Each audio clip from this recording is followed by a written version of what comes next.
오늘 말씀은 이 단어로 시작을 해 보겠습니다.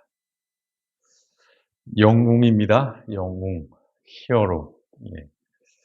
이 단어를 듣고 임영웅이 떠오르시겠죠? 예. 이름이 참 잘 지어야 한다는 생각을 이런 때 갖게 되는데요. 영웅, 우리가 자주 듣고 쓰고 하는 말들이고, 영웅하면 여러분들은 어떤 각자의 어떤 이미지들, 어떤 떠오르는 어떤 인물들이 다 있을 텐데, 사전적으로 보자면 이런 뜻이죠. 보통 사람으로서는 도저히 할 수 없는 일을 이루어 대중으로부터 열광적으로 사랑받는 사람. 그래서 이런 사람들을 우리가 영웅이라고 붙입니다. 스포츠 영웅도 있고요. 또는 어떤 재난 속에서 수많은 생명을 목숨 걸고 구해낸, 그래서 영웅으로 칭송을 받는 그런 사람들도 있습니다. 그야말로 영웅은 엄청나고요. 또 대단하고요. 아주 놀랍고 경이로운 사람을 일컫는 말입니다. 그러나 그것은 겉으로 드러난 모습이라는 거죠. 예. 불길에 뛰어들고 물에 뛰어들고 그런다고 해서 그런 사람들이 정말 그야말로 아무런 두려움이나 겁이 없느냐? 그건 아니라는 말씀입니다. 영웅의 본색은 드러난 모습과 다를 수 있다는 거예요. 더러는 겉으로 보여줄 때는 굉장히 훌륭한 사람 같지만 실제 그 내면은 실망을 하게 만들 수 있는 그런 경우들도 우리는 자주 목격하게 됩니다.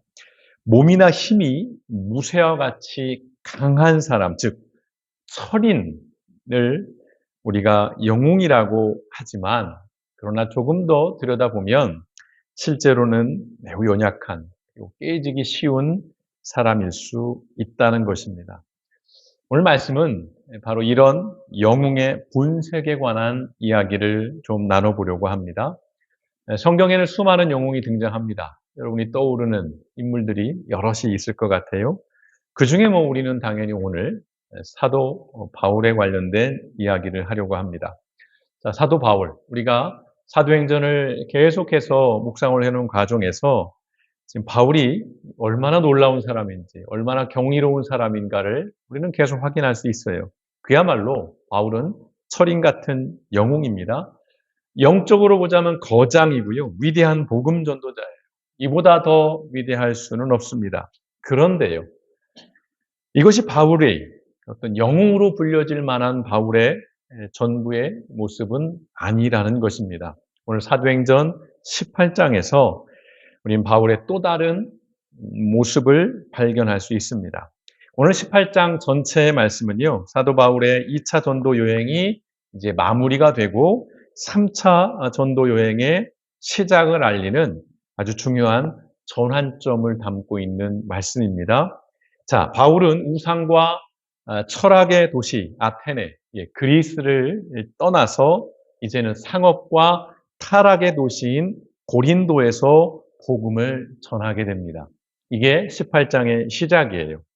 아테네는 학문이, 철학이 발달한 곳이었고요. 거기에는 온갖 우상들이 있었어요. 그곳에서 복음을 전했던 바울이 이제는 같은 결은 같습니다만 조금 다르자면 상업, 돈, 물질적으로 풍부하고 그래서 타락했던, 그래서 온갖 여러 사회적인 부패 문제가 많았던 고린도에서 복음을 전하는데, 이 고린도에서 사도 바울은 전혀 다른 영웅 본색을 우리에게 보여줍니다. 자, 그 단서는 오늘 18장 말씀 가운데 빨간색으로 된 빨간색 글씨에서 찾아볼 수 있습니다. 성경에서 빨간색 글씨는 주로 복음서에 많이 등장하죠. 그 빨간색 글씨가 의미하는 게 뭐죠? 예수님의 말씀이에요. 예수님이 직접 말씀한 부분은 빨간색으로, 하나님의 말씀은 빨간색으로 처리하는데요. 복음서에서는 흔하게 볼 수 있지만 이 사도행전서는 사실은 이 빨간색 글자를 쉽게 볼 수 없는데, 오늘 이 사도행전 18장 9절에서 10절 말씀이 빨간색으로 되어 있습니다. 함께 같이 읽어보겠습니다. 시작. 그런데 어느 날 밤에 환상 가운데 주님께서 바울에게 말씀하셨다. 무서워하지 말아라. 잠자코 있지 말고 끊임없이 말하여라. 내가 너와 함께 있으니 아무도 너에게 손을 대어 해하지 못할 것이다. 이 도시에는 나의 백성이 많다. 라고 말씀합니다. 자, 이 말씀은 바울에게 들려진 하나님의 음성이에요. 직접 대면한 것은 아니에요. 오늘 우리 성경에서는 환상 중에라는 표현을 씁니다. 꿈을 꾸었는지 잠결이었는지 모르겠지만 음성을 들은 거예요. 하나님의 음성이 들린 것인데요. 오늘 이 말씀을 이해하기 위해서는 이 18장 9절에서 10절의 그 빨간 하나님의 말씀을 이해하기 위해서는 고린도전서 2장 3절 말씀에 대한 이해가 필요합니다. 자, 고린도전서 3장 2절에 어떤 말씀이 기록되어 있냐면 내가 여러분과 함께 있을 때에 나는 약하였으며 두려워하였으며 무척 떨었습니다. 라는 말씀이 있어요. 누구의 말씀입니까? 사도 바울이 한 말씀이에요. 자, 내가 여러분과 함께 있을 때, 고린도에 있을 때 얘기를 하는 것입니다. 고린도전서가 고린도에서의 말씀을 전한 거니까요. 나는 약하였으며 두려워하였으며 무척 떨었습니다. 바울의 속마음을 고백한 거예요. 겉으로 드러난 위대하고 용맹스럽고 어떤 철인 같은 그런 모습이 아니라 그 바로 아래 숨겨진 실제의 마음은 나는 약했다는 것, 두려웠다는 것이고요. 그래서 무척 떨었다는 것입니다. 우리는 이걸 그냥 문자로 단순하게 약했고 두려웠고 떨었어 이렇게 받아들일 수 있겠지만 사도 바울의 그때 당시의 실제의 삶을 보면 이것이 얼마나 그에게는 정말 간절하고 절박한 고백이었는지를 우리는 좀 헤아릴 필요가 있습니다. 자, 빌립보에서 바울은 매를 맞았어요. 그리고 감옥에 투옥이 됐습니다. 저는 지금까지 복음을 전하다가 매를 맞은 적은 없습니다. 감옥에 간 적은 더더욱 없고요. 전도지를 집어던지고 내 앞에서 쓴소리를 하고 욕을 하는 경우는 덜어 있었지만 한 번도 맞아본 적은 없습니다. 감옥을 간 적도 없고요. 그리고 데살로니가에서 그리고 베레아에서 사도 바울은 이른바 폭도들에게 쫓겨서 정말 목숨이 위태로워서 야반 도주를 해야만 했던 그런 일도 있었습니다. 그리고 직전에 그 아테네에서는 지식인들에게 조롱과 멸시를 당했어요. 철학의 도시라고 말씀드렸잖아요. 바울도 배울 만큼 배운 사람이에요. 이른바 스펙으로 보면, 학벌로 보면 딸리지 않는 사람이에요. 그 자존심이 대단했던 사람이에요. 그런데 그 아테네에서 지식인들, 이건 하나님이 인정한 지식인은 아니에요. 당시 그 세상에서 통용되던 이른바 지식인들에게 바울이 조롱을 당하고 멸시를 당하는 일이 있었어요. 굉장한 모멸감을 느꼈을 것 같아요. 그런 후에 고린도로 넘어옵니다. 그리고 그 고린도에서 바울이 고백한 거예요. 나는 약하였으며 두려워하였으며 무척 떨었습니다. 영적으로 육체적으로 완전히 탈진한 상태예요. 아주 저돌적이고 거침없는 바울이었지만 사실은 그의 심성, 그의 본성, 그의 어떤 숨겨진 그 마음, 본색은 우리와 다르지 않았다는 것입니다. 똑같이 상처받고요. 똑같이 두려워하고 똑같이 짓눌리는 연약하고 깨지기 쉬운 한 인간이었다는 것입니다. 우리가 사실은 이 사실을 좀 간과해요. 그래서 우리가 막 바울처럼 전도해야 됩니다. 바울처럼 복음을 전해야 합니다. 정말 불굴의 의지를 가지고 좋은 말씀입니다만 그게 그리 현실에서는 간단치 않다는 것입니다. 바울도 우리처럼 전전긍긍하며 노심초사하며 사는 인간이었다는 거예요. 사람이었다는 것입니다. 더러 자주 말씀드려요. 믿음이 좋다고요. 열정이 강하다고 지치지 않는 것이 아닙니다. 신앙생활을 열심히 한다고 해서 우울감이나 무력감이 비껴가는 것도 아니에요. 우린 조심해야 돼요. 어떤 이가 믿음의 사람이 우울감을 표력한다거나 또는 어떤 나약한 두려움, 불안들을 얘기할 때 우리가 함부로 그분들을 판단해서는 안 돼요. 왜 이렇게 당신 믿음이 없어? 그런 믿음으로 뭘 하겠어? 이건 대단히 조심해야 될 이야기라는 것입니다. 탈진했다는 것은요, 그만큼 치열하게 살아왔다는 증거예요. 그렇지 않겠습니까? 내가 너무 힘들어. 내가 지쳤어. 그건 그 사람이 나약한 게 아니라 그만큼 열심히 살았다는 거예요. 모두가 똑같은 에너지, 파워를 가질 수는 없습니다. 각자가 가진 파워가 있어요. 그걸 쓴 거예요. 내가 볼 때는 그것이 별거 아니지만 그 사람에게는 풀로 그 에너지를 갖다 써버린 거예요. 그러니 탈진할 수밖에 없는 것이죠. 그리고 또 뭡니까? 믿음으로 살고자 애쓰고 수고했다는 증표예요. 믿음의 사람들이 더러 무기력증에 빠지고 우울감이 찾아오면 우리는 그분들을 하찮게 보거나 또는 가볍게 보거나 할 일이 아니라 정말 저분이 믿음으로 애쓰고 살았구나 라고 그렇게 인정을 해줄 필요가 있다는 것입니다. 오늘 사도행전 18장 9절에 10절 말씀은 소진되어서 불안함과 두려움에 떨고 있는 바울을 향한 하나님의 위로와 격려라는 것입니다. 그리고 오늘 저는 이렇게 붙여보고 싶어요. 처방전이에요. 나는 약하고 나는 두렵고 그래서 떨고 있습니다. 나는 지쳐있고 나는 소진됐습니다. 나는 무기력합니다. 라고 하는 그 바울의 고백 속에 하나님께서 처방전을 주시는 거예요. 그 처방전을 다시 한번 읽어보실까요? 9절의 10절 말씀 시작. 그런데 어느 날 밤에 환상 가운데 주님께서 바울에게 말씀하셨다. 무소하지 말아라. 잠자코 있지 말고 끊임없이 말하여라. 내가 너와 함께 있으니 아무도 너에게 손을 대어 해하지 못할 것이다. 이 도시에는 나의 백성이 많다. 이 말씀은 사실은 인과관계의 말씀으로 엮여 있어요. 그래서 뭘 하나를 자르거나 이렇게 구별할 수는 없습니다만 굳이 좀 나눠봅니다. 오늘 하나님께서는 사도 바울에게 5가지의 처방전을 주십니다. 짧게 살펴보시면요. 첫 번째, 두려워하지 말라는 거예요. 성경을 보면 두려워하지 말라는 말씀이 신구약에 굉장히 많이 등장합니다. 하나님의 부름을 받은 사람들 앞에 하나님께서 첫 번째로 하신 말씀은 두려워하지 말라는 거예요. 모세에게도 그랬고 여호수아에게도 그랬고요. 마리아에게도 그랬고요. 너무 많아요. 두려워하지 말라는 말씀. 이건 단순히 그냥 심리적으로 위로를 주고 감정적으로 통제하는 하나님이 무서워하지 마 이런 말이 아니에요. 두려움은요. 그 근원을 찾아가 보면 아담과 하와가 타락한 이후에 그 선악과를 먹고 난 이후에 인간이 느낀 최초의 감정이 바로 이 두려움이에요.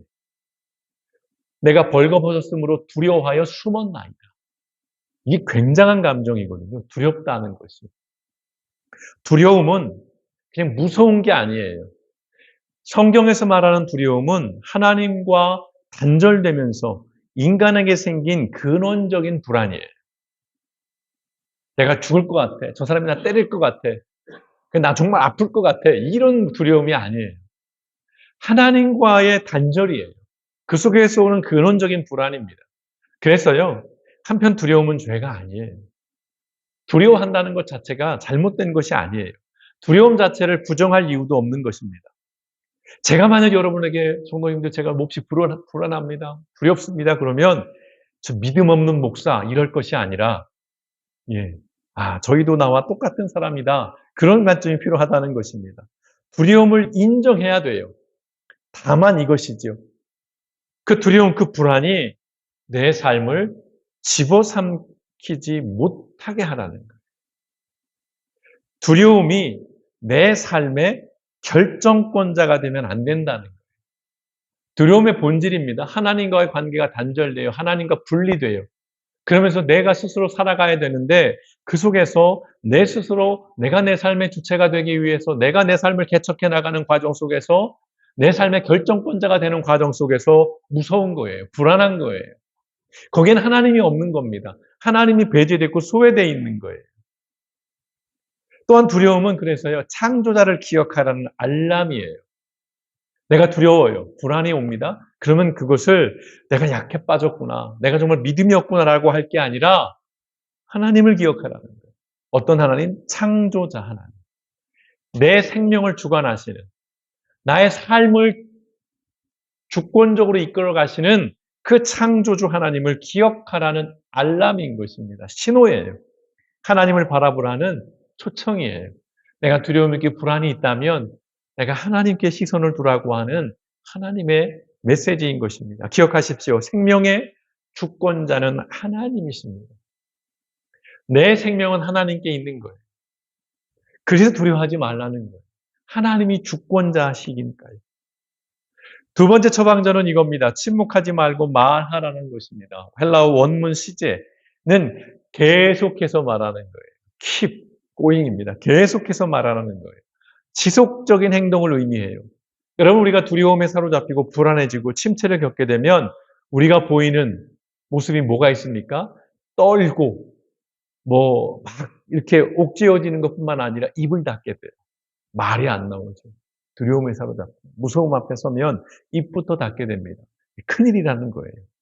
입을 닫는 행위, 침묵은 그 두려움 앞에 항복하는 것이거든요. 눌리는 겁니다. 그래서 말씀하시는 거예요. 하나님께서. 복음의 증인은 어떤 상황에서도 말하고 행동하는 사람이라는 것입니다. 침묵하지 않고 말할 때에 그나마 그 두려움과 그 무기력에서 벗어날 수 있다는 거예요. 밤길을 걸어보셨죠? 어렸을 때 제가 막내여서 심부름을 덜어 갑니다. 그럼 밤길이 무서웠어요. 예. 그럼 막 여기 나지요? 머리 쭈뼛쭈뼛 서고. 예. 그럼 막 혼자 소리를 내는 겁니다. 막 소리도 치고요. 혼잣말도 하고요. 그렇게 말을 계속해야 그 두려움에게 눌리지 않는 거거든요. 똑같은 것입니다. 침묵하지 않고 말할 때에 우리가 이 두려움, 무기력에서 벗어날 수 있고요. 주눅들어 골방으로 들어갈수록 사실은 그 두려움은 더 강력해지고 그 불안에 우리는 더 꽁꽁 지배당하게 된다는 것입니다. 입을 닫고 숨어버리면 복음의 증인으로 살지 못하는 것만이 아니라 나의 삶 자체도, 기본적인 나의 삶도 살아내지 못하는 것이에요. 이 말은 숨지 말라는 것입니다. 하나님께서 바울에게 숨지 말라는 거예요. 너 힘든 거 알아. 너 고단한 거 알고 네 마음 상처받은 거 알아. 그러니 너 잠시 쉬어가 아니라 그럼에도 불구하고 멈추지 말라는 것이에요. 숨어들지 말라는 것입니다. 그러면 그건 더 심각해지는 것이니까요. 그럼 세 번째 말씀하십니다. 내가 너와 함께 있다. 이것이 기독교 신앙의 핵심이죠. 임마누엘 하나님. 우리와 함께 하시는 하나님. 내가 너와 함께 하겠다. 예수님께서 하늘에 오르시기 전에 제자들에게 주셨던 말씀이기도 한 거예요. 세상 끝날까지 너희와 함께 하겠다. 자, 두려워하지 말라는 말씀과 연결된 말씀이에요. 우리가 두려워하여 하지 않아야 할 이유는 하나님께서 우리와 함께 하시기 때문입니다. 모든 것이 실패하고 내 편이 아무도 없다는 그런 절망, 그런 고립감, 그런 무기력에 빠졌을 때, 그래서 두렵고 불안할 때에 그 자리에 그 순간에 내 곁에 나와 함께 하시는 하나님을 기억해야 한다는 것입니다. 우리가 두려워하고 불안하면 우리가 이 사실은 잊어요. 홀로 있는 것 같아요. 왜요? 보이지 않으니까요. 아무도 없으니까요. 그래 더 불안해지는 겁니다. 잊지 말라는 것입니다.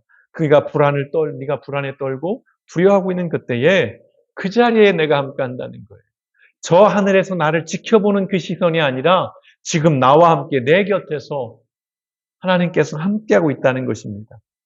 폭풍우 속에서 나를 끄집어내 주시는 그런 하나님이시지만 그보다는 그 폭풍우 속에서 우리와 함께 하시는 하나님, 그 폭풍우 가운데 함께 하시는 그 하나님을 우리는 기억해야 한다는 것입니다. 혼자라는 생각은 그래서 불신앙이에요.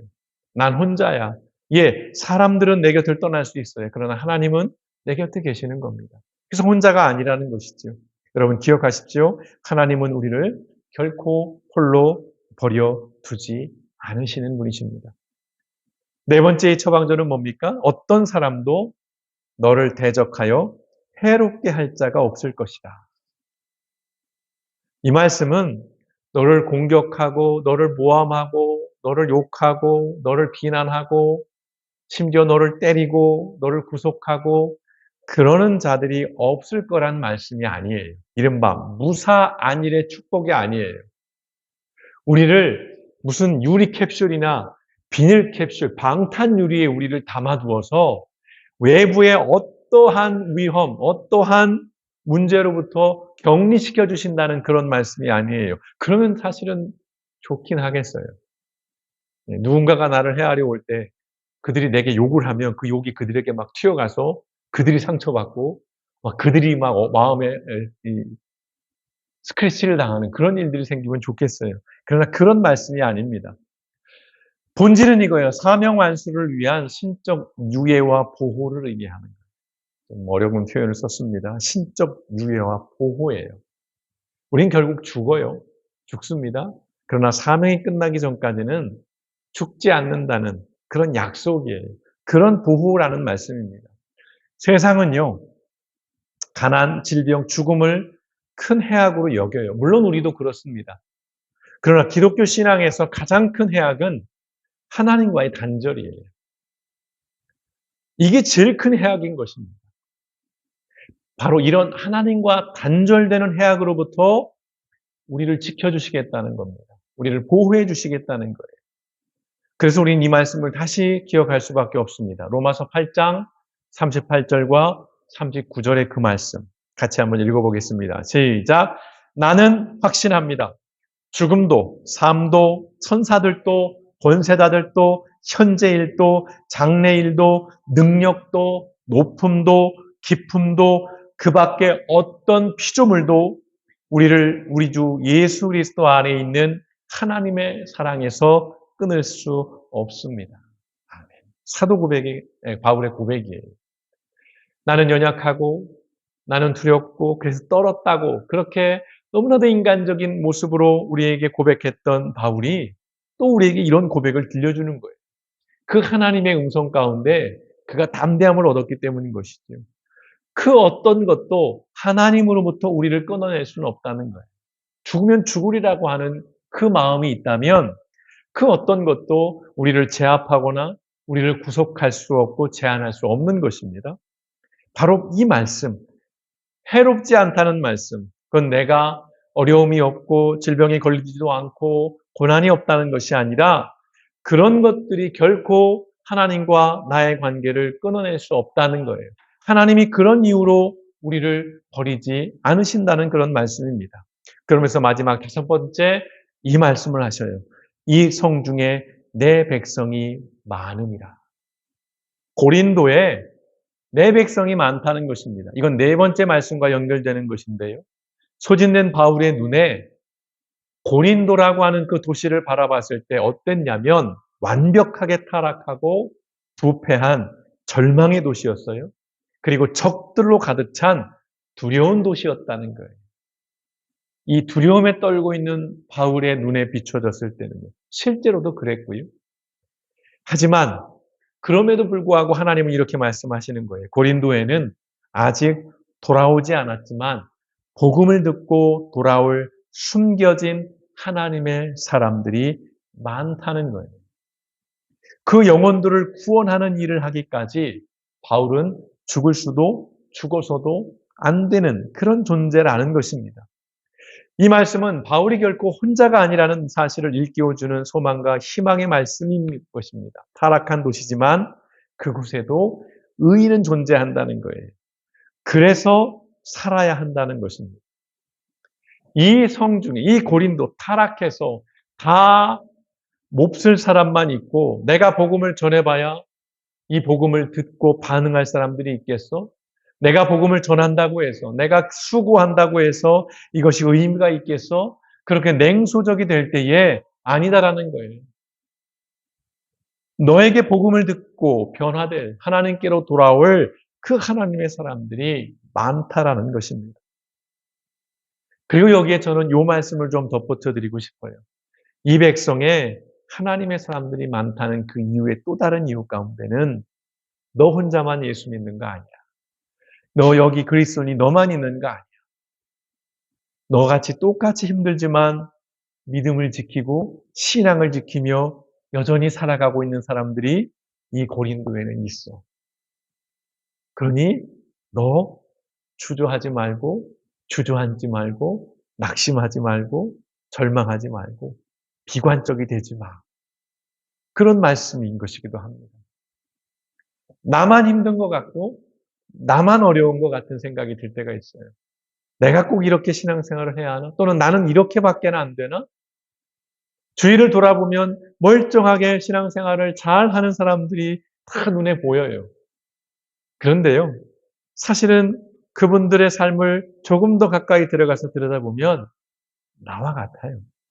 똑같은 문제로 고민하고, 똑같은 문제로 씨름하고, 하찮게 여겨지고, 무가치하게 보이고, 그 속에서도 끊임없이 싸워가고 있는 그런 사람들이 있다라는 거예요.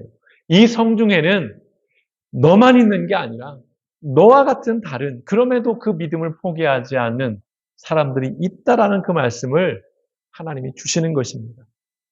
근데 여러분, 이 5가지 처방전이 바울에겐 처음 듣는 얘기가 아니고요.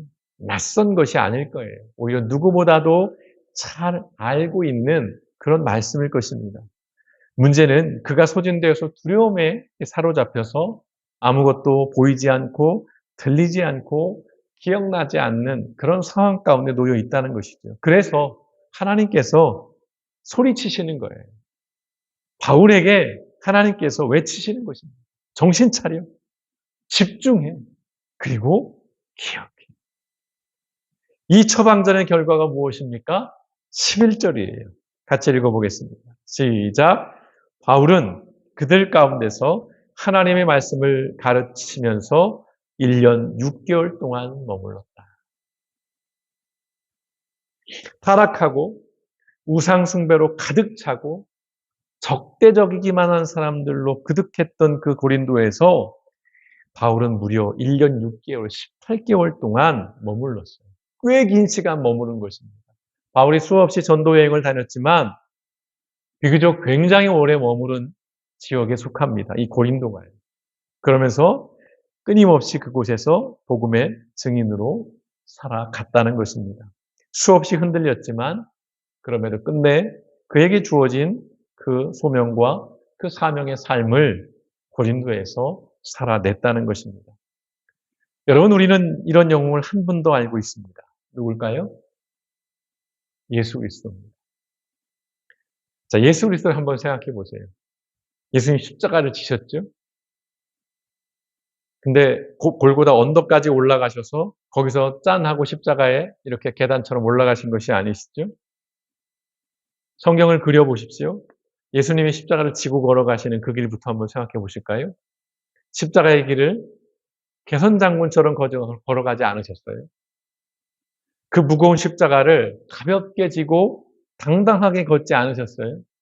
그야말로 어깨에 딱 짊어지고 막 이두박근 삼두박근 막 이렇게 울퉁불퉁 근육으로 그렇게 걸어가신 게 아니에요. 질질 끌고 가셨어요. 그리고 비틀거리셨고 넘어지셔 채찍도 맞으셨어요. 그 앞선 곳으로 한번 장면을 옮겨볼까요? 겟세마네 동산을 가볼까요? 겟세마네 동산 우리가 잘 알고 있습니다. 어떤 곳입니까? 예수님께서 기도하셨던 곳이에요. 정말 밤새 기도하셨던 것입니다. 어떤 기도를 했어요? 불안과 두려움 속에서 하나님 앞에 기도하신 거예요. 십자가의 무게로 비틀거리고 넘어지셨고 그 십자가를 지는 그 앞두고 이미 예수님은 하나님 앞에서 자신의 연약함을 드러내고 고백하셨어요. 그리고 십자가에 달리셨을 때 어떠셨습니까? 그 육체적인 고통과 무엇보다 하나님과의 그 단절의 두려움으로 소리쳤어요. 절규하셨어요. 나의 하나님, 어찌하여 나를 버리시나이까. 그럼에도 예수님은 포기하지 않았다는 거죠. 그리고 그 십자가를 걸어가셨다는 것입니다. 예수님조차도 그런 연약한 모습, 그런 인간적인 모습을 통해서 하나님의 일들을 감당해 내셨던 것입니다. 사랑하는 성도 여러분, 저는 우리 길법교회 모든 성도님들의 삶이 너무 고단하지 않았으면 좋겠습니다. 입 바른 소리가 아니고요. 정말 고단하지 않았으면 좋겠습니다. 그리고 두렵거나 불안하지 않았으면 좋겠어요. 이 두려움과 불안이라는 거요. 이거 굉장히 무서운 것이거든요. 삶을 정말 필요하게 만들고 정말 삶을 처참하게 만듭니다. 또 너무 외롭지도 않았으면 좋겠어요. 요즘 현대인들이 너무 고독하고 어떤 그 외로움 속에서 온갖 이상한 일들이 많이 벌어지고 있는 이 상황 속에서 정말 외롭지 않았으면 좋겠습니다. 그리고 이런 부정적인 거 말고요. 그냥 부정적인 일이 없는 정도가 아니라 그보다는 좀 무언가를 이루고 성취하고 좀 편안하게 여러분들의 삶을 사셨으면 좋겠습니다. 슬픔보다는 기쁨이 더 많았으면 좋겠고요. 근심보다는 평안으로 살면 좋겠습니다. 그런 삶을 위해서 끊임없이 저는 중보하고 기도합니다. 그런데요, 제가 아무리 더 열심히 성실하게 집중해서 기도한다 할지라도, 심지어 제가 40일씩 400일씩 금식하며 기도한다 할지라도 우리는 어쩔 수 없이요, 두려움에 사로잡히고 불안과 마주하고 슬픔과 절망에 빠지는 삶을 살 수밖에 없어요. 우린 인간이니까요. 무엇보다 믿음으로 산다는 이유로 우린 더 고단할 수 있고 외로울 수 있습니다. 그런 걸 경험하시죠? 내가 믿음이 있어서, 내게 신앙이 있어서 내가 더 감당해야 되고, 내가 더 손해봐야 되고, 내가 더 참아야 되고, 내가 더 져줘야 하는 그런 상황들로 인해서 사실은 우리는 더 어렵고 더 힘들고 더 외로울 때가 있습니다. 성도 여러분, 그런 어떤 삶의 상황들이 찾아오면 오늘 바울에게 주셨던 이 하나님의 위로와 격려를 기억하면 좋겠습니다. 두려움을 피할 수 없지만 그 두려움이 내 삶의 결정권자가 되게 하지는 마십시오.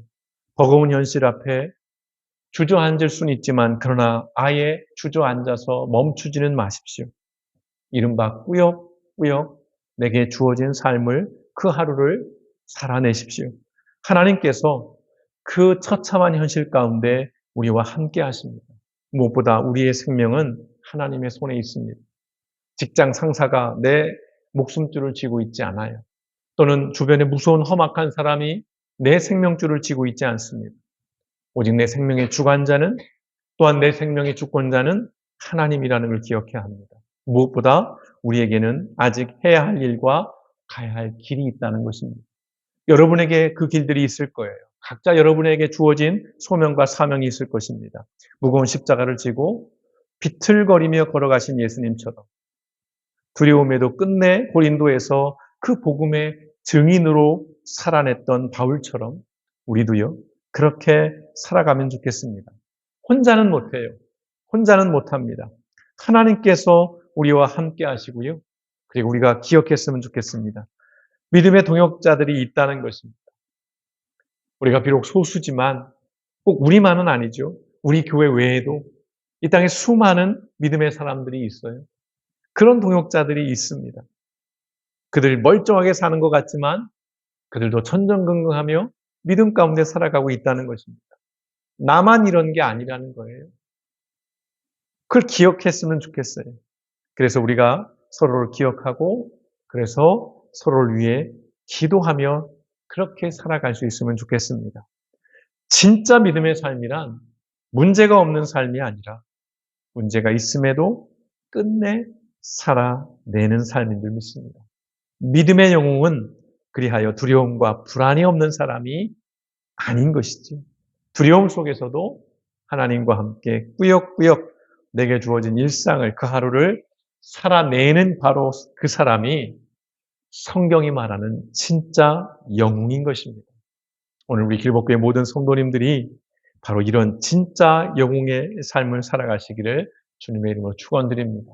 영웅일지라도 두렵지 않은 것은 아니고요, 불안하지 않은 것은 아니지만, 그러나 그럼에도 그 삶 속에서 내게 주어진 길을 계속해서 걸어가는 것, 그리하여 그것이 영웅이라는 것. 오늘 이 사도 바울의 연약한 고백 속에서 우리와 같다라고 하는 위로를 얻기도 하면서, 그럼에도 살아냈던 바울의 삶을 통해서 우리가 다시 한번 동기부여를 얻고 힘을 얻고, 무엇보다 하나님께서 바울에게 주신 그 말씀이 오늘 내게 주신 말씀으로 알아서 이제 다가올 6월 한 달 우리가 하나님과 함께 우리에게 주어진 믿음의 삶을 기쁨으로 살아가는 저와 여러분들 길복교회 모든 성도님 되시기를 주님의 이름으로 축원드립니다.